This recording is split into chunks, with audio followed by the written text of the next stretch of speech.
Bueno, esta parte que vamos a compartir tiene que ver más con el aspecto homilético del proceso de preparación de una predicación expositiva. Así que vamos a tratar de considerar algunos aspectos importantes que usted debe considerar a la hora de preparar un sermón.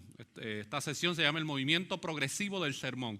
Cómo usted progresa de todo su estudio, exégesis, reflexión teológica, aplicación, cómo usted ahora pone todo eso en un manuscrito para poderlo exponer. Bueno, hay algunas cosas que debemos considerar en este movimiento progresivo del sermón.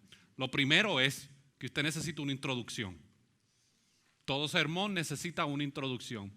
Y hay estadísticas que arrojan que por lo general las personas, usted logra captar la atención de una persona en los primeros 2 a 3 minutos de lo que usted está diciendo.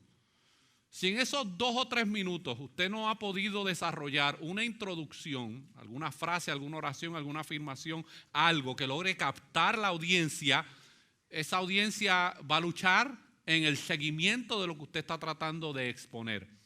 Hay personas que preparan la introducción primero, luego del exégesis y todo, preparan la introducción y luego van al bosquejo. Hay personas que hacen el bosquejo primero y luego hacen la introducción y la conclusión. Yo soy de los que hago el bosquejo primero y luego trabajo la introducción y la conclusión, y en la conclusión incluyo la aplicación.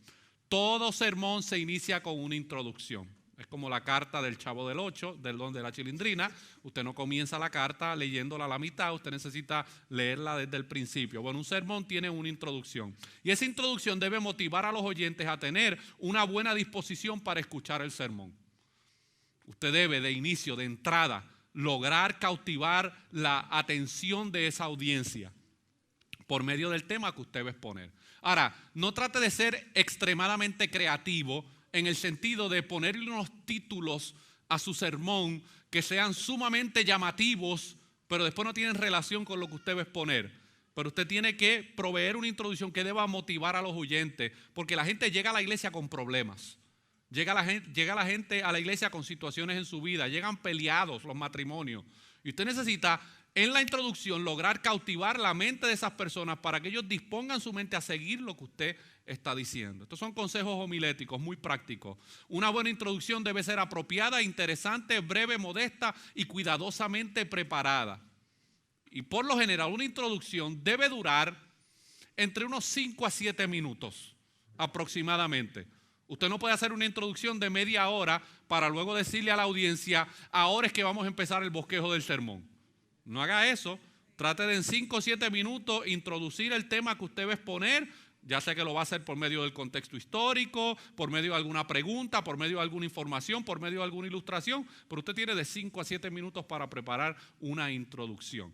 Porque por lo general, a menos que usted sea un expositor con unas cualidades excelentes de comunicación, yo le sugiero que usted se quede entre los 35 y 45 minutos de exposición. Pero es un consejo personal. Ahora, si usted tiene una habilidad de comunicación grande y puede mantener cautivo a una audiencia por 1 hora, adelante. A lo mejor usted piensa, yo era de los que pensaba que porque yo predicaba a principio 1 hora, 1 hora y 10 minutos y los hermanos estaban todos ahí y como ninguno se había ido, pues yo decía, pues eso significa que todos me están prestando atención. No. Lo hacían por respeto o por deferencia, pero ya a los 25 minutos la mayoría estaba desconectado de todo lo que yo estaba diciendo. Y yo lo podía ver en su rostro. La introducción puede usar como punto de partida el mismo texto bíblico, alguna experiencia relacionada al texto, una ilustración, alguna ocasión especial u evento contemporáneo. También se puede usar una interpretación incorrecta del texto en cuestión.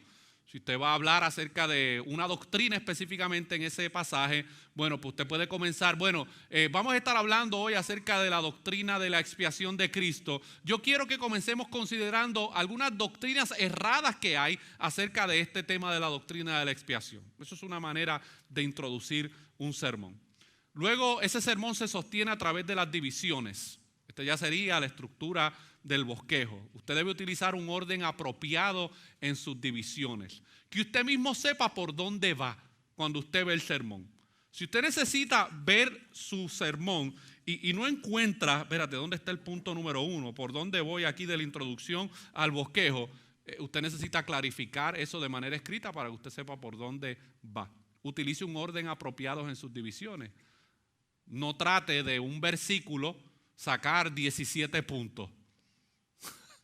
Trate de simplificarlo a 2, 3, a lo más 4 puntos. Creo que hay un método de preparar sermones que es el método de los 3 puntos. Hay otros que utilizan 1, hay otros que lo hacen de otras maneras. Pero usted debe tener un orden apropiado en sus divisiones. Que usted pueda seguir, porque usted es el que está exponiendo, pero que también la audiencia que lo está siguiendo usted pueda ver cómo usted va transicionando de un punto hacia otro. Use oraciones en tiempo presente. No hable todo el tiempo acerca del pasado, el pasado, el pasado. Porque usted le está hablando a una audiencia que está ahí en esos momentos. Usted necesita a veces utilizar oraciones en tiempo presente porque usted le está hablando a ellos. Usted no le está hablando a la audiencia original. Usted le está hablando a esa audiencia que tiene en esos momentos. Evite desviarse a toda costa de la idea central principal de su sermón y de la progresión de su argumento. Si usted es de las personas que divaga mucho en su mente cuando está hablando y de momento le vienen muchas ideas a su mente y usted quiere tratar de comunicarlas todas, un buen bosquejo le va a ayudar a mantenerse en la idea principal de su sermón. Sí hay momentos en la predicación donde a veces el Espíritu Santo de Dios nos puede guiar y a lo mejor expresamos cosas que no necesariamente estaban en el bosquejo escrito, pero esa no debe ser la costumbre donde yo constantemente estoy divagando de lo que yo preparé. Use transiciones fáciles de un pensamiento a otro. Como yo paso de la introducción al primer punto del bosquejo, cómo paso del primer punto del bosquejo al segundo y así consecutivamente a la conclusión y a la aplicación. Use transiciones fáciles de un pensamiento a otro. Utilice oraciones de transición entre cada sesión del sermón. Use oraciones que comienzan como frases en primer lugar. Eso es una buena frase para comenzar su primer punto. En primer lugar, yo quiero que veamos lo que el apóstol Pablo está diciendo aquí. Como consecuencia, por otra parte, en resumen, estas son pequeñas frases que lo van a ayudar a usted a preparar su bosquejo y a que las personas puedan seguir lo que usted está tratando de comunicar. Porque hay una línea de argumentación que usted está tratando de hacer por medio de esa exposición. Y Bryan Chapell decía, un autor bien conocido, que los primeros 50 años son los más difíciles en la preparación de predicaciones. Así que yo llevo como 4 predicando de manera consecutiva. Me quedan como unos 46 años por predicar. Así que tengo 41 años. Creo que cuando tengo 80 y algo, si todavía estoy vivo, a lo mejor pueda decir que yo sé preparar un bosquejo. Llegue a su fin y a su conclusión. Miren, ese avión hay que aterrizarlo. Ese avión hay que aterrizarlo. Y la predicación es como un vuelo. Hay una introducción que es el despeje, ¿verdad? Esa introducción va llevándolo usted a un nivel, a una altura. Luego el avión, ¿verdad?, se estabiliza y continúa su rumbo, pero de momento tiene que empezar a descender y a concluir. Y no haga como esos pilotos que engañan a los que están en el avión y las personas piensan que van a aterrizar y de momento y se elevan de nuevo. No haga eso en la predicación.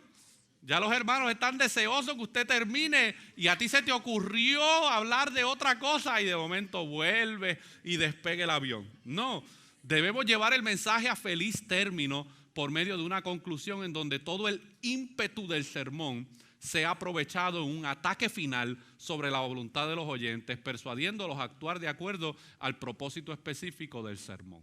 Una conclusión es esto. Usted está tratando de, luego de toda su argumentación, si la hizo bien o no la hizo bien, eso usted lo va a aprender en el futuro con las críticas y las observaciones que le hagan, pero usted tiene que concluir ese sermón. Y no haga un aterrizaje forzoso, porque a lo mejor no midió bien el tiempo, le dieron 40 minutos y usted todavía tiene 3 puntos y en el minuto 35 va por el punto número 1. No haga un aterrizaje forzoso, mida bien su tiempo a la hora de exponer. La conclusión debe ser clara y positiva en su tono. Esto se puede lograr incluyendo los siguientes elementos.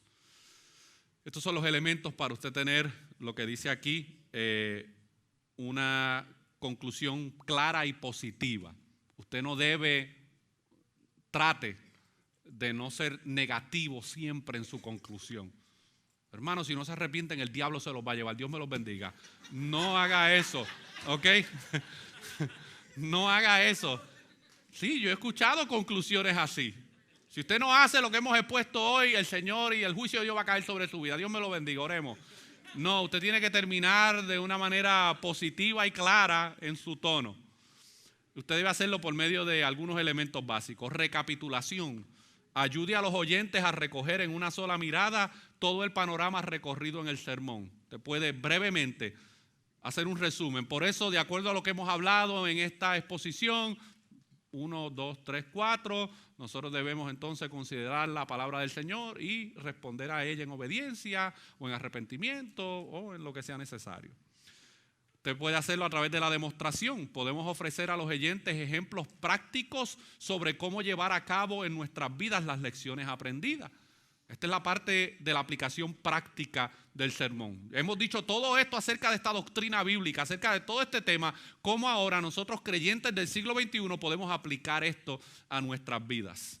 Persuasión. Debemos persuadir a los oyentes indicando las justas razones para actuar como resultado del mensaje de Dios y su palabra. Porque lo que nosotros acabamos de comunicar, que es la palabra de Dios. Y nosotros debemos persuadir por medio de la palabra de Dios a que los no creyentes crean en el mensaje del Evangelio y a que los creyentes sigan creciendo en sometimiento y en obediencia a la palabra del Señor.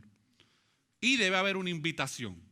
Y cuando estoy hablando de una invitación, no me estoy refiriendo exclusivamente a una invitación al altar, a repetir una oración. No estoy hablando específicamente de eso. Me refiero a que el sermón debe incluir una invitación sincera, urgente, insistente y amorosa para responder en obediencia al Señor en lo que respecta al tema del sermón. Si hay una audiencia de no creyentes, tú debes hacerle una invitación. Basado en lo que hemos expuesto en esta tarde, el Evangelio te está haciendo una invitación para que tú pongas tu confianza en Cristo como tu Señor y Salvador. Responde a este mensaje en arrepentimiento y fe. Si es a los creyentes, ¿cómo tú como creyente vas a aplicar estas verdades a tu vida para vivir una vida como cristiano que glorifica al Señor? Y la aplicación. Esta es la razón de ser del sermón. Escuche bien. La meta de la predicación expositiva no es información. La meta de la predicación es transformación. Y esto yo lo aprendí como en el año número 2 de pastor. Yo pensaba que con darle descargas doctrinales y teológicas a la gente, eso iba automáticamente a producir los cambios necesarios. Pero había un problema, que yo no les estaba enseñando cómo aplicar esas verdades a sus vidas. Y como muchos de ellos eran recién convertidos, gente nueva en el Evangelio, lo que yo les estaba enseñando era abrumador para ellos. Ellos me escuchaban y seguían ahí perseverando, pero ellos no veían cómo ellos podían aplicar esas verdades a su vida. Todo buen sermón necesita aplicación. Como les dije al principio, hay predicadores que piensan que como la audiencia es grande y no podemos dar una aplicación individual a cada creyente, porque cada creyente tiene una situación particular, pues ellos confían que el Espíritu Santo va a aplicar la palabra de Dios en el corazón de cada oyente. Eso es verdad, porque hay veces que uno puede dar aplicaciones generales, pero Dios utiliza esa aplicación por medio de la palabra para aplicarla de manera específica en la vida de cada persona que está ahí. Pero debe haber una aplicación en lo que yo estoy exponiendo. Hay personas que traen la aplicación mientras van desarrollando cada punto. Hay personas que guardan la aplicación para el final de la presentación. Eso va a depender de su ritmo, de cómo usted desarrolla su sermón. Para que el sermón pueda resultar en un cambio verdaderamente piadoso y cristiano, es necesario que no sea un ejercicio legalista, sino que sea siempre una respuesta a la gracia de Dios ofrecida en el Evangelio de Jesucristo. No podemos simplemente darle instrucciones y normas morales a la gente, cosas que deben seguir, cosas que deben guardar, cosas que deben abstenerse y simplemente dejarlos ahí. No, debemos presentar la gracia de Dios como la fuente de motivación para que los creyentes se sometan, ¿verdad?, a la voluntad de Dios y para que los no creyentes crean en el mensaje del Evangelio. No puede ser un ejercicio legalista todo el tiempo simplemente dándole instrucciones a la gente. Debemos presentar la gracia de Dios. ¿Por qué necesitan la gracia de Dios en esta área de la vida? Uno de los problemas más grandes de muchas iglesias es que piensan que el Evangelio es solamente para los no creyentes. No, el evangelio también es para los creyentes. Nosotros los creyentes también necesitamos del evangelio y las implicaciones del evangelio en nuestras vidas. Vamos a compartirle principios para exponer con claridad el mensaje del sermón. Principios para exponer con claridad el mensaje del sermón. Estos son aspectos homiléticos, ¿ok? Vamos a ir rapidito por ello. Usted los puede anotar. Esta presentación la tienen los muchachos. Luego Nelson se la pueden pedir y ellos se la envían a usted. Mientras más hable, menos recordará la gente. Eso está comprobado. Mientras más hable, menos recordará la gente. Usted debe conocer a su audiencia y la capacidad que tiene para permanecer atenta. Trate de ser tan breve como sea posible. Si usted tiene una audiencia de recién convertidos, si usted está plantando una iglesia o va a plantar una iglesia y usted comienza con un grupo de recién convertidos, usted no puede, es una locura que tú te mandes un sermón de 1 hora y media. Se van a sentar ahí, van a sufrir el agravio, pero realmente no van a comprender la mayoría de las cosas que tú estás diciendo. Pero tú estás ahí, elocuente, exponiendo todos estos temas y ellos están donde yo me he metido. Mientras más hable, menos recordará la gente. Usted tiene que aprender el arte de poder resumir lo que usted quiere comunicar. Yo tengo un amigo que él cuando habla le gusta ser filósofo. Y él empieza a hablar y eso se ve en un viaje de palabras terribles. Y a veces yo tengo que cortarle y decir, hey, vamos al grano. ¿Qué es lo que me quieres decir? Para un problema que está atravesando me da un discurso de 15 minutos. Y yo tengo que a veces cortarlo a los 4 minutos. Bájale. ¿Cuál es el problema, brother? Dímelo rápido, porque es que 15 minutos ahí de explicación no me va a ayudar. Usted debe conocer a su audiencia y la capacidad que tiene para permanecer atenta. Número 2, busque que la idea principal de su mensaje dirija todo lo que dice. En cierta ocasión se le preguntó a un escritor del gabinete presidencial cómo escribía discursos tan grandiosos. Él contestó, es fácil, primero escribo el discurso y después le quito todo lo que no sea grandioso. Eso pasa muchas veces en la preparación del sermón. A veces me ha pasado que escribo todo el sermón y luego cuando lo reviso tengo que romperlo todo y tirarlo y volver a empezar de nuevo. Bueno, pero cuando usted utiliza los elementos que hemos enseñado en este taller, usted no va a necesitar romper todo el sermón. Usted va a necesitar simplemente eliminar lo que no sea grandioso de la exposición. Y esto se adquiere por medio de la práctica. Siempre que sea posible, escoja palabras cortas y ordinarias. Ordinarias no es vulgares. Ordinarias es palabras del contexto al cual usted se está dirigiendo. Usted tiene que entender qué vocabulario las personas manejan en su contexto. Si están a un nivel primario, secundario, un poco más académico, de universidad, si son profesionales, usted necesita saber qué palabras usted va a escoger. Y escoja palabras cortas y ordinarias. Cuando hablamos siempre tendemos a usar palabras más cortas. No hable de utilizar, sino de usar. No hable de comunicar, sino de decir para hablar.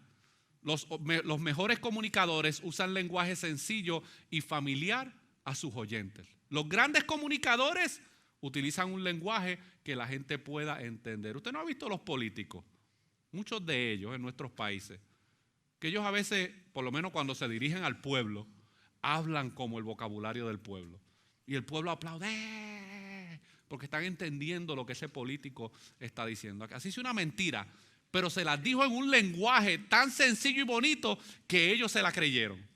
Bueno, yo no estoy diciendo que usted mienta en la exposición, pero usted debe utilizar un lenguaje sencillo, ordinario a la hora de comunicarse.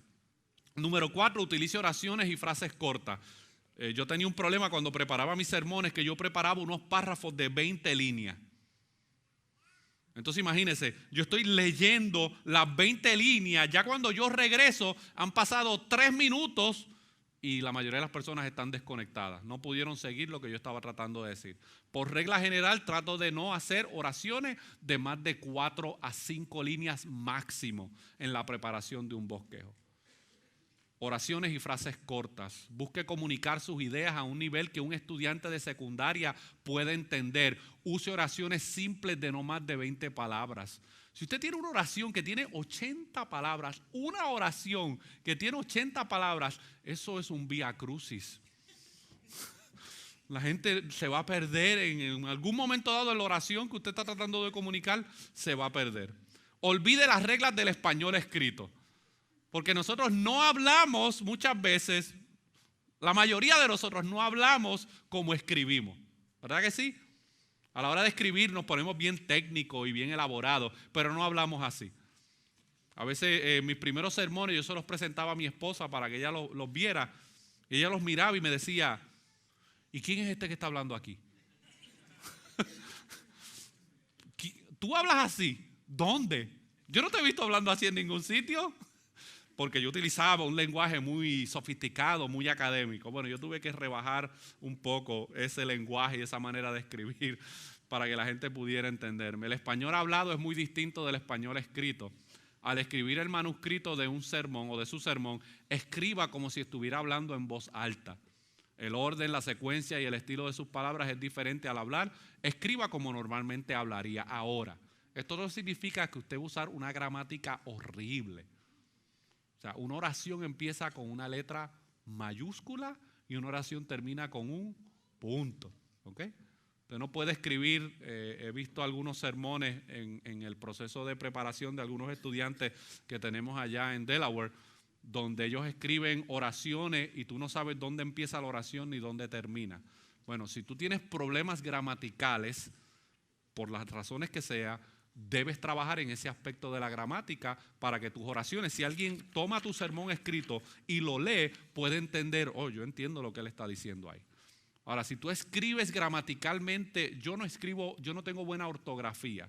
Por eso yo todos mis sermones los preparo a computadora o en el iPad, porque yo sé que si los preparo por escrito, ni yo mismo voy a entender lo que quise comunicar. Pero usted debe trabajar en ese aspecto. Número 6, pregunte, ¿estoy siendo repetitivo? En la comunicación oral, la repetición de ideas es natural y vital para la claridad del mensaje. Al leer siempre podemos regresar o releer lo que hemos comprendido.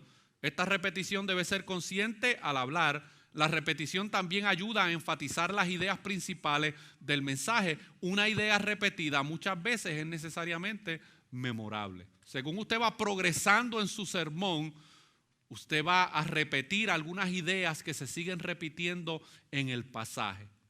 Usted tiene que preguntarse, ¿estoy siendo repetitivo? ¿Estoy dejando claro lo que estoy tratando de comunicar?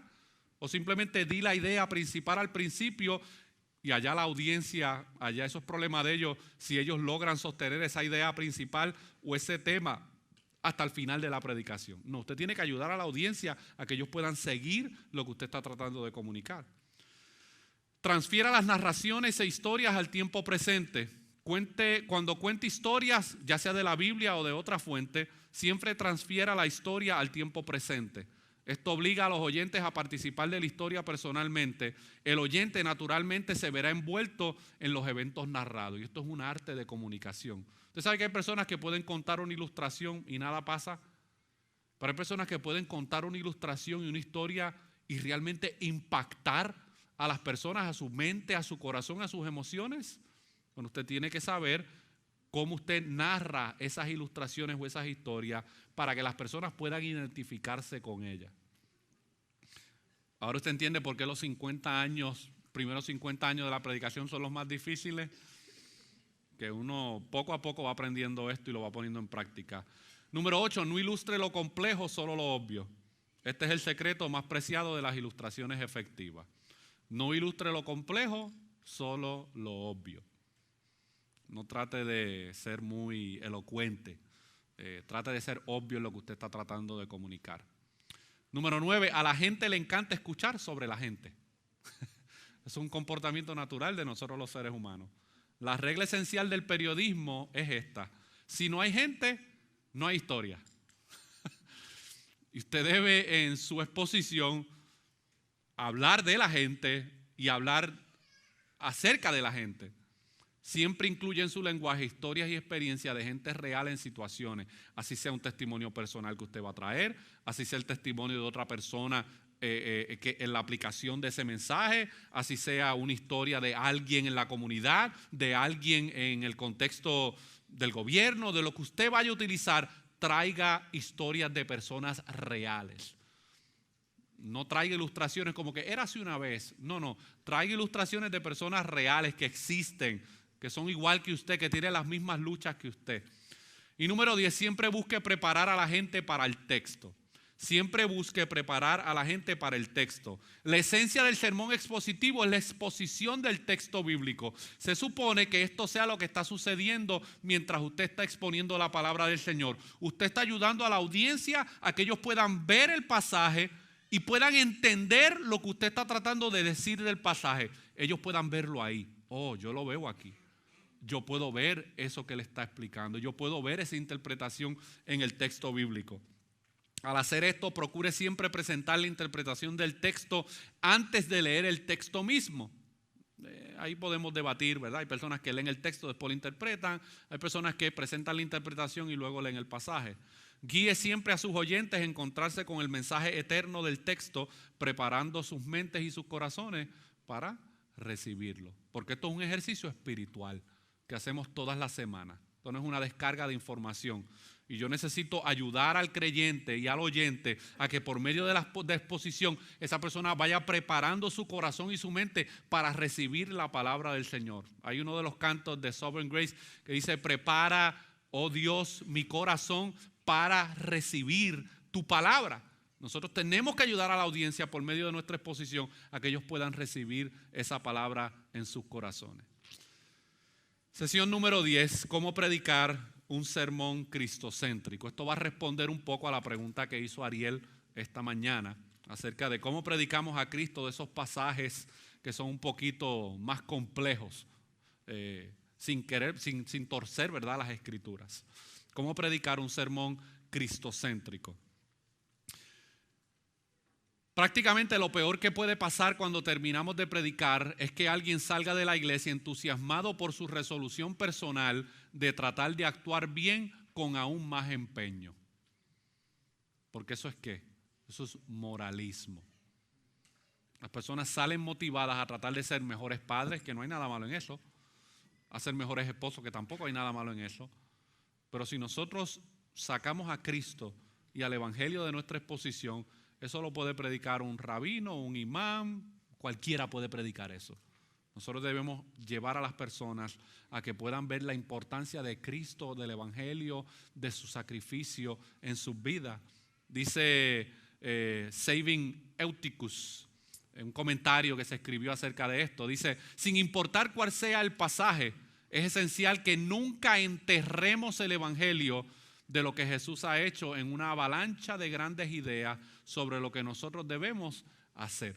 Y mucha de la predicación hoy en día, lamentablemente, está centrada en lo que tú tienes que hacer y muy poco o inexistente de lo que Cristo ha hecho.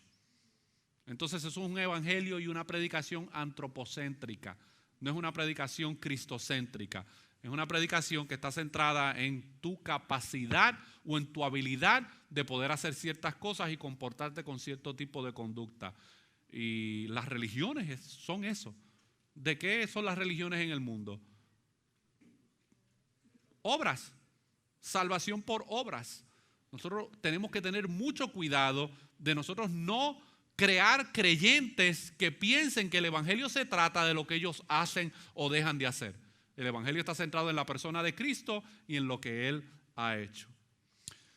Hay algunas cosas básicas para poder predicar un sermón expositivo. Número 1, recuerde que el texto bíblico les sucedió a ellos, pero fue escrito para nosotros. Primera de Corintios, capítulo 1, versículos 9 al 13. Miren lo que dice.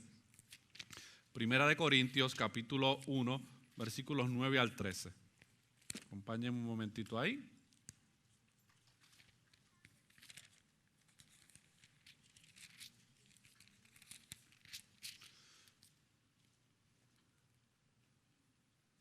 Primera de Corintios 1.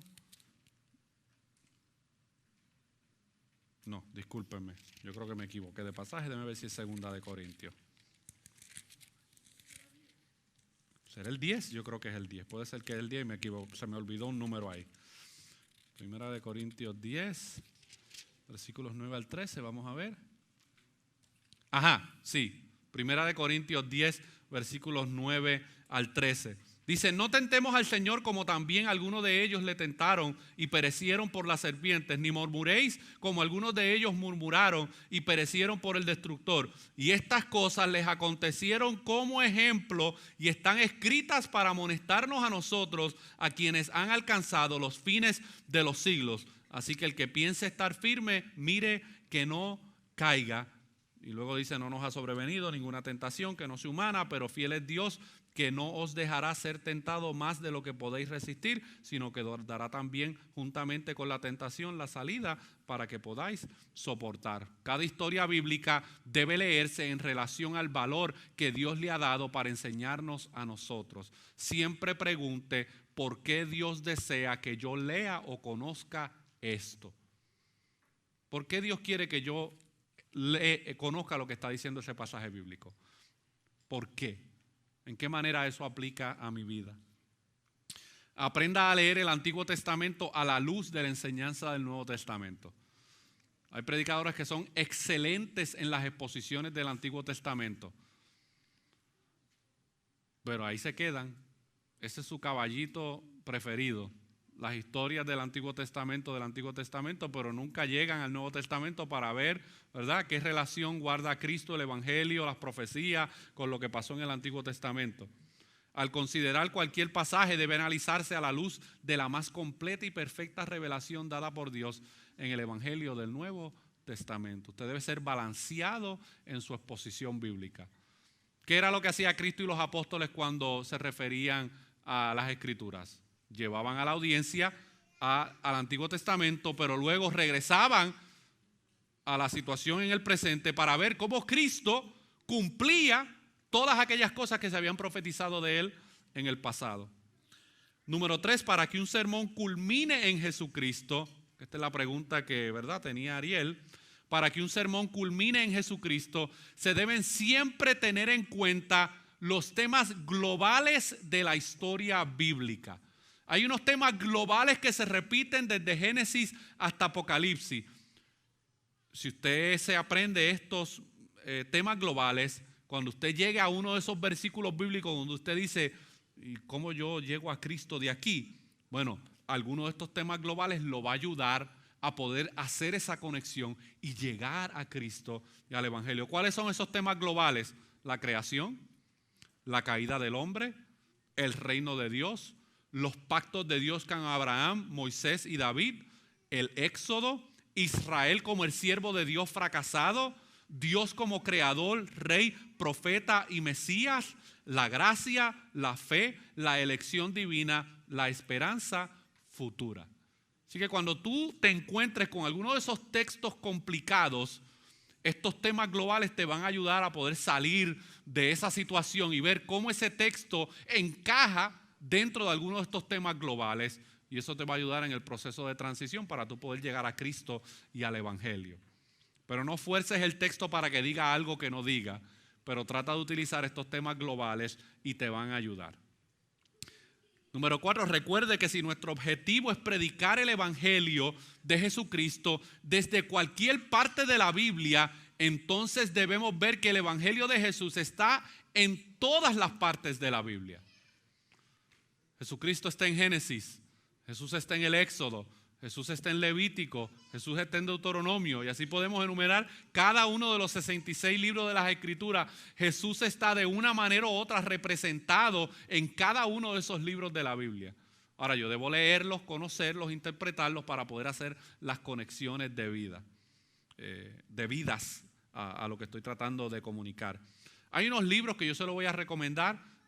A lo mejor yo sé que pueden sostener una escatología distinta, no lo estoy diciendo para crear controversia, pero hay algunos libros de un autor que se llama Goldsworthy, el nombre se llama Graham Goldsworthy.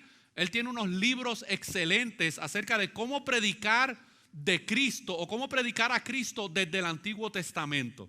Es un libro como así de grueso, tapa color violeta y como rosita. Ese libro es excelente. Obviamente él tiene una escatología amilenial en algunos aspectos de la escatología, pero hace una excelente exposición acerca de cómo encontrar a Cristo con estos temas globales en las Escrituras. Amén. Bueno, hasta aquí llegamos con nuestro taller de predicación expositiva. Esperamos que esto haya sido de ayuda de alguna manera u otra para que usted pueda utilizar estos principios en su vida personal, en su vida como predicador. Y si Dios permite, mañana vamos a concluir con una exposición de 2 de Timoteo, capítulo 4, versículos 1 al 2. Amén. Así que Dios me los bendiga.